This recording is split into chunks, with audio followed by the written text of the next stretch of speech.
ಉದ್ಯೋಗದಲ್ಲಿ ಕನ್ನಡಿಗರಿಗೆ ಮೀಸಲಾತಿಯನ್ನು ಕಲ್ಪಿಸಬೇಕು ಅನ್ನುವಂಥ ಒಂದು ವಿಷಯವನ್ನು ಇಟ್ಕೊಂಡು ಇವತ್ತು ಕರವೇ ಬೃಹತ್ ಹೋರಾಟವನ್ನು ಮಾಡಿರುವಂಥದ್ದು. ರಾಜ್ಯಾದ್ಯಂತವೂ ಕೂಡ ಹೋರಾಟವನ್ನು ಮಾಡಿದೆ. ಜೊತೆಗೆ ಫ್ರೀಡಂ ಪಾರ್ಕ್ನಲ್ಲೂ ಕೂಡ ದೊಡ್ಡ ಮಟ್ಟದಲ್ಲಿ ಹೋರಾಟವನ್ನು ಮಾಡಿರುವಂಥದ್ದು. ಈ ಒಂದು ಹೋರಾಟದಲ್ಲಿ ಕರವೇ ಅಧ್ಯಕ್ಷರಾಗಿರುವಂಥ ನಾರಾಯಣಗೌಡರು ಭಾಗಿಯಾಗಿದ್ದರು. ಈಗಾಗಲೇ ಸರ್ಕಾರಕ್ಕೆ ಆಗ್ರಹವನ್ನು ಕೂಡ ಮಾಡಿರುವಂಥದ್ದು. ಅವರ ಜೊತೆ ಇದ್ದಾರೆ, ಅವ್ರನ್ನ ಮಾತನಾಡುತ್ತಾ ಹೋಗ್ತೀನಿ. ಸರ್, ಇವತ್ತಿನ ಪ್ರತಿಭಟನೆ ಅಂದರೆ ಸರ್ಕಾರಕ್ಕೆ ನೀವು ಆಗ್ರಹವನ್ನು ಮಾಡಿದಿರಿ, ಗಡುವನ್ನು ಕೂಡ ಕೊಟ್ಟಿದ್ದೀರಿ ಈಗಾಗಲೇ. ಅಂದರೆ ಉದ್ಯೋಗದಲ್ಲಿ ಮೀಸಲಾತಿಯನ್ನು ಕಲ್ಪಿಸಬೇಕು, ಸರ್ಕಾರ ಆದೇಶವನ್ನು ಮಾಡಬೇಕು ಅಂತ ಅಂದ್ಕೊಂಡು ಏನು ಹೇಳಕ್ಕೆ ಇಷ್ಟಪಡ್ತೀನಿ? ಹೌದು, ಡಾಕ್ಟರ್ ಸರೋಜಿನಿ ಮಹಿಷಿ ವರದಿ ಅನ್ನೋದು ಅದು ಇವತ್ತಿನ ಹೋರಾಟ ಅಲ್ಲ. ಸುಮಾರು 48 ವರ್ಷ ದೀರ್ಘಕಾಲದಿಂದ ನಮ್ಮ ಹೋರಾಟಗಾರರು ಈ ಹೋರಾಟವನ್ನು ಮುಂದುವರಿಸ್ಕೊಂಡು ಬಂದಿದ್ದಾರೆ. ಅವತ್ತಿನ ಮುಖ್ಯಮಂತ್ರಿಗಳಾಗಿದ್ದಂಥ ರಾಮಕೃಷ್ಣ ಹೆಗಡೆಯವರ ಕಾಲದಲ್ಲಿ ಕನ್ನಡಿಗರಿಗೆ ಉದ್ಯೋಗದಲ್ಲಿ ವಂಚನೆ ಆಗ್ತಾ ಇದೆ, ಮೋಸ ಆಗ್ತಾ ಇದೆ ಅಂದಾಗ ಅದಕ್ಕಾಗಿ ಒಂದು ಸಮಿತಿ ರಚನೆ ಮಾಡಬೇಕು ಅನ್ನೋ ತೀರ್ಮಾನ ರಾಮಕೃಷ್ಣ ಹೆಗಡೆಯವರಿಗೆ ಬಂದಾಗ ಡಾಕ್ಟರ್ ಸರೋಜಿನಿ ಮಹಿಷಿ ವರದಿಯವರ ಅಧ್ಯಕ್ಷತೆಯಲ್ಲಿ ಒಂದು ಸಮಿತಿ ಆಗ ಪ್ರಾರಂಭ ಆಗುತ್ತೆ. ಅವರು ಕೊಟ್ಟಂಥ ವರದಿಯ ಪ್ರಕಾರ ಅವತ್ತು ಸರ್ಕಾರ ಅದನ್ನು ಅಧಿಕೃತವಾಗಿ ಕಾನೂನು ರೂಪದಲ್ಲಿ ಒಂದು ಕಾಯ್ದೆ ಮಾಡಬೇಕಾಗಿತ್ತು. ಯಾವ ಒತ್ತಡಕ್ಕೆ ಮಣಿತೋ ಏನೋ ಅವತ್ತಿನ ಸರ್ಕಾರ ಗೊತ್ತಿಲ್ಲ. ಆ ಕಾಯ್ದೆ ಇವತ್ತವರೆಗೂ ಅಧಿಕೃತವಾಗಿ ಜಾರಿಗೆ ಬರಲಿಲ್ಲ. ಹಾಗಾಗಿ ಸುಮಾರು 48 ವರ್ಷಗಳಿಂದ ನಿರಂತರವಾಗಿ ಏನು ಹೋರಾಟ ನಡ್ಕೊಂಡು ಬರ್ತಾ ಇದೆ ಕರ್ನಾಟಕದ ನೆಲದಲ್ಲಿ ಕನ್ನಡದ ಮಕ್ಕಳಿಗೆ ಉದ್ಯೋಗ ಅನ್ನೋ ವಿಚಾರದಲ್ಲಿ.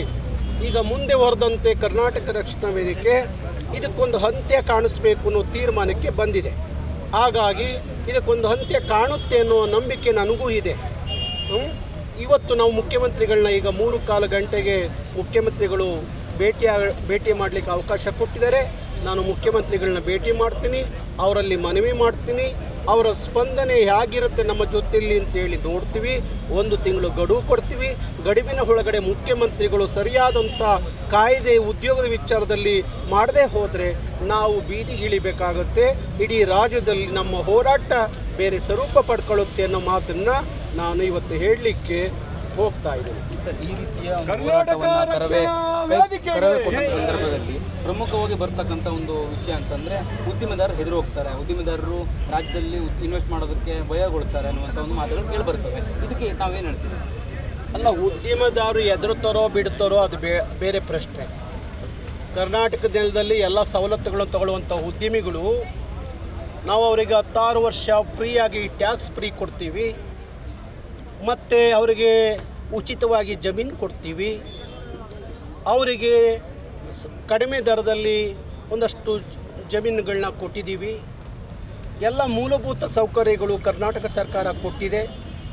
ಇದೆಲ್ಲ ಪಡ್ಕೊಂಡ ಮೇಲೆ ಇಲ್ಲಿ ಬಂದಂಥ ಉದ್ಯಮಿಗಳು ಈ ನಾಡಿನ ಮಕ್ಕಳಿಗೆ ಉದ್ಯೋಗ ಕೊಡಬೇಕು ಹೊರತು ನಾವು ಕರ್ನಾಟಕ ಬಿಟ್ಟು ಹೋಗ್ತೀವಿ ಅಂದರೆ ಕರ್ನಾಟಕದ ಮಕ್ಕಳಿಗೆ ಉದ್ಯೋಗ ಕೊಡಲಿಲ್ಲ ಅಂದಮೇಲೆ ನೀವು ಇದ್ರಷ್ಟು ಹೋದ್ರಷ್ಟು ನಮಗೇನಾಗಬೇಕಾಗಿದೆ ನಿಮ್ಮಿಂದ. ಹಾಗಾಗಿ ಕರ್ನಾಟಕದಂಥ ಒಳ್ಳೆಯ ಜಾಗ ಪ್ರಪಂಚದಲ್ಲಿ ಎಲ್ಲೂ ಇರ್ಲಿಕ್ಕೆ ಸಾಧ್ಯ ಇಲ್ಲ. ಭಾರಿ ಸಮೃದ್ಧವಾದಂಥ ನಾಡು ಕರ್ನಾಟಕ. ಎಲ್ಲರೂ ಈ ಕಡೆ ನೋಡ್ತವ್ರೆ, ಇಡೀ ವಿಶ್ವ ಈ ಕಡೆ ನೋಡ್ತಾ ಇದೆ, ಕರ್ನಾಟಕದ ಕಡೆ ನೋಡ್ತಾ ಇದೆ, ಬೆಂಗಳೂರು ಕಡೆ ನೋಡ್ತಾ ಇದೆ. ಹಾಗಾಗಿ ಯಾರೂ ಬೆಂಗಳೂರು ಬಿಟ್ಟು ಹೋಗುವಂಥವ್ರಿಲ್ಲ. ಕರ್ನಾಟಕದಲ್ಲಿ ಕನ್ನಡಿಗರು ಏನಾದರೂ ಪಡ್ಕೊಳ್ಬೇಕು ಅಂದರೆ ಹೋರಾಟವೇ ಅನಿವಾರ್ಯವ ಅಂತ. ಯಾಕಂದರೆ ನಾಮಫಲಕದ ವಿಚಾರದಲ್ಲೂ ಕೂಡ ತಾವು ಪ್ರತಿಭಟನೆ ಮಾಡಿ ದೊಡ್ಡ ಮಟ್ಟದ ಹೋರಾಟ ಮಾಡಿದ ನಂತರದಲ್ಲಿ ಸರ್ಕಾರ ಆದೇಶ ಮಾಡಿತು, ಅದಕ್ಕೆ ಮೊದಲೇ ಮಾಡ್ಬೋದಿತ್ತು. ಈಗಲೂ ಕೂಡ ಈ ಒಂದು ವಿಚಾರದಲ್ಲೂ ಕೂಡ ಉದ್ಯೋಗ ವಿಚಾರದಲ್ಲೂ ಕೂಡ ಈಗ ಬೃಹತ್ ಹೋರಾಟವನ್ನು ಮಾಡಿದ್ದೀರಿ, ಅನಿವಾರ್ಯತೆ ಆಗಿದೆಯಾ ಅಂತ? ಡಾಕ್ಟರ್ BR ಅಂಬೇಡ್ಕರ್ ಒಂದು ಮಾತು ಹೇಳ್ತಾರೆ, ಈ ದೇಶದಲ್ಲಿ ಹೋರಾಟ ಮಾಡದೆ ಏನೂ ಪಡ್ಕೊಳ್ಳಿಕ್ಕೆ ಆಗಲ್ಲ ಅಂತ. ಹಾಗಾಗಿ ಇವತ್ತಿನ ನಮ್ಮದೇ ಆದಂಥ ಪ್ರಜಾಪ್ರಭುತ್ವದ ವ್ಯವಸ್ಥೆಯಲ್ಲಿ ನಾವು ಹೋರಾಟ ಮಾಡೇ ಎಲ್ಲ ಪಡ್ಕೋಬೇಕಾಗಿದೆ. ಹಾಗಾಗಿ ಹೋರಾಟದ ಮುಖಾಂತರನೇ ಎಲ್ಲವನ್ನು ಪಡ್ಕೊಳ್ಳುವಂಥದ್ದು ಆದಾಗ ಹೋರಾಟಕ್ಕೆ ಬೀದಿಗೆ ಇಳಿಲೇಬೇಕಾಗುತ್ತೆ.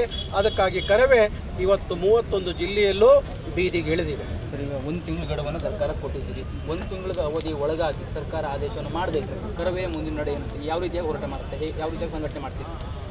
ನೋಡಿ, ಡಿಸೆಂಬರ್ 27 ಎಲ್ಲರಿಗೂ ನೆನಪಿದೆ.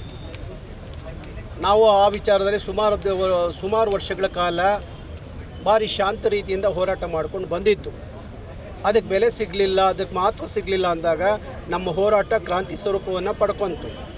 ನಾಳೆಯೂ ಈ ವಿಚಾರದಲ್ಲಿ ಇವತ್ತೇನು ಧರಣಿ ಸತ್ಯಾಗ್ರಹ ಅಂತ ಹೋರಾಟಕ್ಕೆ ನಾವು ಕರೆ ಕೊಟ್ಟಿದ್ದೀವಿ, ಏನು ಆ ಸತ್ಯಾಗ್ರಹವನ್ನು ಮಾಡ್ತಾಯಿದ್ದೀವಿ, ಅದಕ್ಕೆ ಮಾನ್ಯತೆ ಸಿಗಲಿಲ್ಲ, ಅದಕ್ಕೆ ಮಹತ್ವ ಸಿಗಲಿಲ್ಲ, ನಮ್ಮ ಪ್ರಶ್ನೆಗೆ ಉತ್ತರ ಸಿಗಲಿಲ್ಲ, ನಾವು ಇಟ್ಟಿರುವಂಥ ಬೇಡಿಕೆಗಳು ಈಡೇರಲಿಲ್ಲ ಅಂದರೆ ಆ ಹೋರಾಟ ಮತ್ತೊಂದು ಮುಖವನ್ನು ಪಡ್ಕೊಳ್ಳುತ್ತೆ. ಇದಿಷ್ಟು ಕರವೇ ರಾಜ್ಯಾಧ್ಯಕ್ಷರಾಗಿರುವಂಥ ನಾರಾಯಣಗೌಡರು ಹೇಳ್ತಾ ಇರುವಂಥ ಮಾತು. ನಾವು 1 ತಿಂಗಳ ಕಾಲ ಸರ್ಕಾರಕ್ಕೆ ಗಡುವನ್ನು ಕೊಡ್ತೀವಿ, ಅಷ್ಟರೊಳಗೆ ಸರ್ಕಾರ ಆದೇಶವನ್ನು ಮಾಡಬೇಕು. ಇಲ್ಲದೆ ಹೋದರೆ ನಾವು ಹಿಂದೆ ಏನು ಯಾವ ರೀತಿಯಾಗಿ ಹೋರಾಟವನ್ನು ಬೃಹತ್ ಹೋರಾಟ ಮಾಡಿದ್ವು ಅದೇ ರೀತಿಯಾಗಿ ಕ್ರಾಂತಿಯ ಮೂಲಕ ಹೋರಾಟವನ್ನು ಮಾಡಬೇಕಾಗತ್ತೆ ಅನ್ನುವಂಥ ಎಚ್ಚರಿಕೆಯನ್ನು ಕೂಡ ಸರ್ಕಾರಕ್ಕೆ ಕೊಡ್ತಾ ಇರ್ಬೋದು. ನಡಾಬ್ ಜೊತೆ ಕಾರ್ತಿಕ್, ಟಿವಿ ಕನ್ನಡ, ಬೆಂಗಳೂರು.